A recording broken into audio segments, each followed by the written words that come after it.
少吃为妙。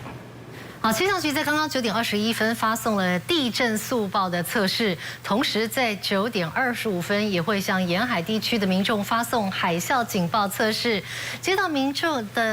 无需惊慌。那么根据测报中心说明，110年国家防灾日将在今天上午的9点21分发送地震速报的测试，举办地震避难的动作演练，全国各地将会收到，请民众就地采取避难3步骤，包括趴下、掩护以及稳住。